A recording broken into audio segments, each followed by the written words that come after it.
Hello student, आज के topic में हम एन्यूरिज्म का टॉपिक कंप्लीट करेंगे। ठीक है। सो एन्यूरिज्म आपके कार्डियक उसमें दिया हुआ है एक टॉपिक, तो इसे कंप्लीट कर लेते हैं। एन्यूरिज्म जो है आपका क्या होता है? It is the abnormal dilation. ठीक है, dilation of the blood vessels. ठीक है, तो it can be a when, it can be a arteries. तो आपका क्या है, जब हमारी जो ब्लड वेसल्स होती हैं अगर वो क्या हो जाए, डायलेट हो जाए, that is known as a aneurysms. Okay, तो localised abnormal dilation of a blood vessel और heart due to the blood vessel wall stretching. ये स्ट्रेस अगर उसमें पड़ता है तो अगर क्या होता है, उसमें डायलेशन होना शुरू हो जाती है, that is known as a aneurysm. Okay, तो आपको अगर यहाँ पे एक फिगर दिख रहा है तो if you can see this is the blood vessels. Okay, blood vessels हैं आपके। तो इस ब्लड वेसल्स में आप देख रहे हो कि एक पार्ट जो है आपका वो क्या हो गया है, डायलेट हो गया है, और एक क्या है आपका बलून शेप्स में फॉर्म हो चुका है। तो इसी को आप क्या कहते हैं, एन्यूरिज्म कहते हैं। ठीक है, ऐसे एकदम से डायरेक्टली बलून फॉर्म में नहीं आएगा, इसमें there will be a series of process, then it will be come into the formation in the form of balloon. ठीक है, तो इसमें क्या है आपका कि फिर आपका क्या है इसमें कि आपके ये सारा अभी मैं आपको बाद में बताऊंगी, वैसे आप बस इतना समझ लीजिए कि it is abnormal dilation of the blood vessel. Okay, और हार्ट। अब कॉजेस क्या क्या हो सकते हैं इसके, तो जिस भी कॉज में चाहे कोई भी कॉज हो सकता है, कोई भी डिसऑर्डर हो सकता है, कोई भी आपका इंजरी हो सकती है, कोई भी ट्रॉमा हो सकता है। ठीक है, तो वो उन सब कॉजेस की वजह से क्या कॉज हो सकता है आपका, ब्लड वेसल्स में क्या हो सकता है, ब्लड वेसल्स स्ट्रेच हो सकती हैं, उनमें स्ट्रेस पड़ सकता है, खिंचाव हो सकता है।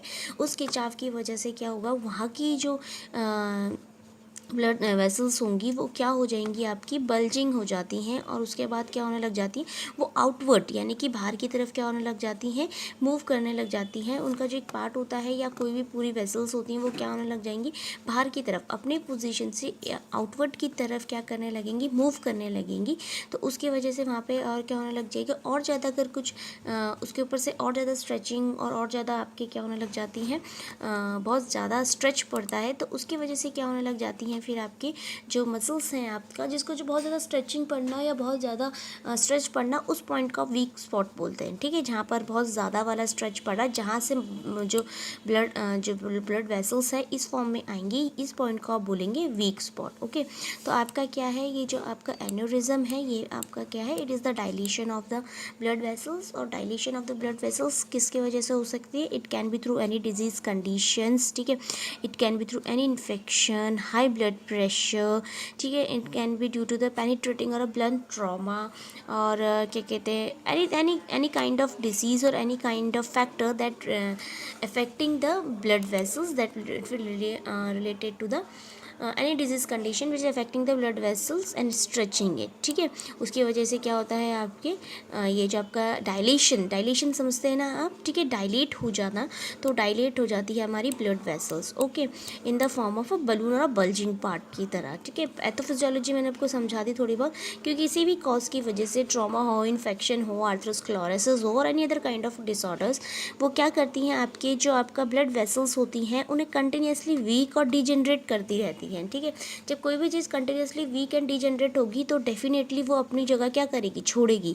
तो उसकी वजह से क्या हो जाता लगता है आपका कि आपका क्या होने लग जाता है, मसल स्ट्रेच होने लग जाती है, वहाँ स्ट्रेस होने लग जाता है, जिसकी वजह से क्या हो सकता है, आपके जो वीक स्पॉट होता है वो बनना शुरू हो जाता है, और मसल जो आपकी वेन्स होती हैं या ब्लड वेसल्स होती हैं वो क्या होने लग जाती हैं, आउटवर्ड मूवमेंट करना शुरू कर देती हैं। तो इसी से क्या होता है आपका, इट कॉजेज द एन्यूरिज्म। ठीक है, it cause the dilation of the blood vessels. आखिर में अगर के फर्दर भी डायलेट होती रही या फर्दर भी वहाँ पे वीक स्पॉट बनता रहा, या वहाँ पे जो ब्लड वेसल्स है वो वीक होती रही, स्ट्रेचिंग होती रही वहाँ पे, तो it will lead to the rupture of the blood vessels. Okay, तो this is the pathophysiology. Because of any cause आपके क्या होगा, स्ट्रेचिंग और आपके स्ट्रेस वीक स्पॉट्स बनते रहेंगे, उसकी वजह से जो ब्लड वेसल्स है वो अपनी जगह वहाँ से छोड़ देती है। आउटवर्ड को मूवमेंट, अब डेफिनेटली आउटवर्ड मूवमेंट होगा तभी तो बलून्स लाइक स्ट्रक्चर बनेगा, तो आउटवर्ड मूवमेंट होगा जिसकी वजह से वहाँ पे क्या बोल सकते हैं, डायलेशन बोल सकते हैं या एन्यूरिज्म बोल सकते हैं। और अगर कंटिन्यू वीक स्पॉट बनता रहा या ब्लड वेसल्स वीक होती रहीं तो वहाँ पे क्या हो सकती है, वो ब्लड वेसल्स रप्चर भी हो सकती हैं। ठीक है, this is the pathophysiology of the this aneurysm. Okay, now the classification. ठीक है, क्लासिफिकेशन क्या है आपका, अब इस वीडियो में नेक्स्ट वीडियो में बता